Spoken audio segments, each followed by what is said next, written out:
English practice today from SBS News. Morning News, 26th of June 2024. In this bulletin, Labour Senator Fatima Payment crosses the floor in a historic vote against her party.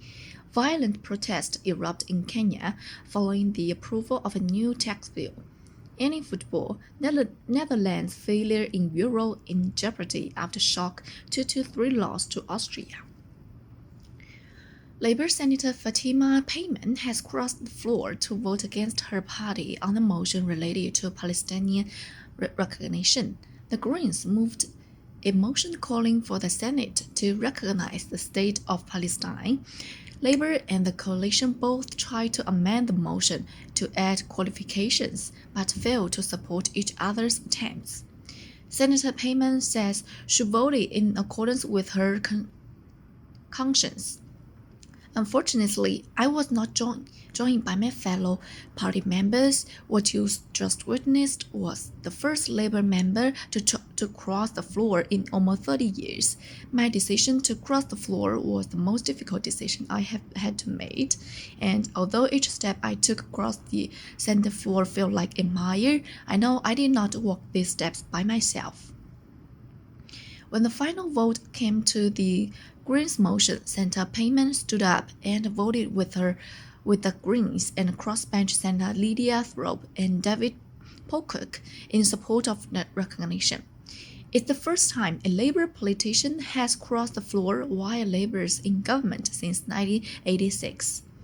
Violent protests have broken out in Kenya following the approval of a new bill that would see thousands of people in the country hit by tax rises.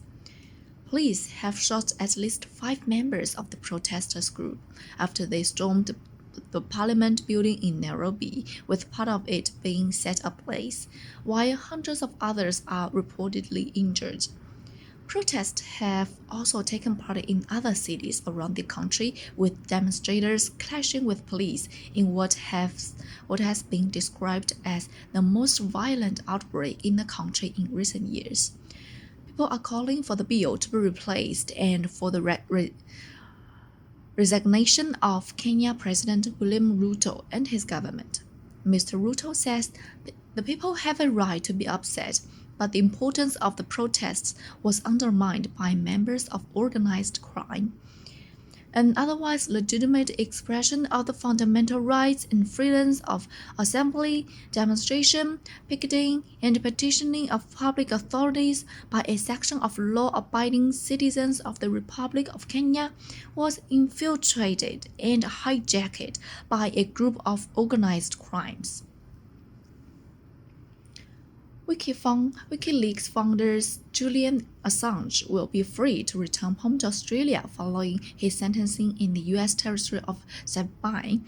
Following over a decade of imprisonment and years fighting extradition charges to the United States, Mr. Assange has reached a plea deal with U.S. prosecutors. The 52-year-old Australian journalist will plead guilty to one count of conspiring to obtain and disclose classified U.S. national defense documents. During his sentencing, Mr. Assange will be credited for his time spent in a UK prison and will be allowed to return to Australia.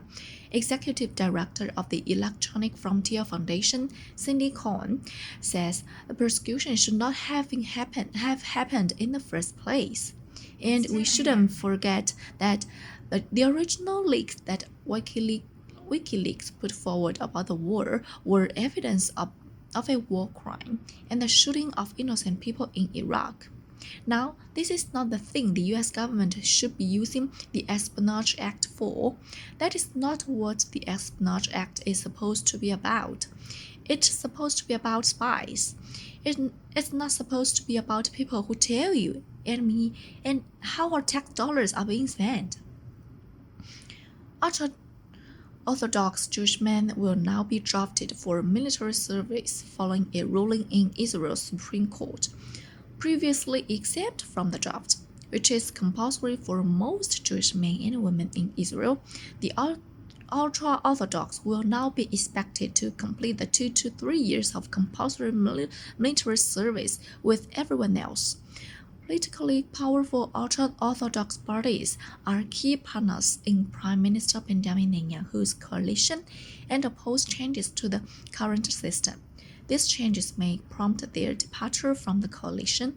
The exemptions have caused anger among the secular public in Israel and among those who believe Israel needs more manpower. Opposition politician Simon Davison says they must do what all of the other keys are doing. The army asks for thousands of our soldiers now, and we must bring the religion orthodox. They are not going to the yeshiva to learn.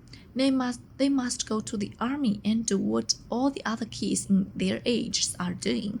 If my kids can go to the army, so everybody can go to the army. There's no other options.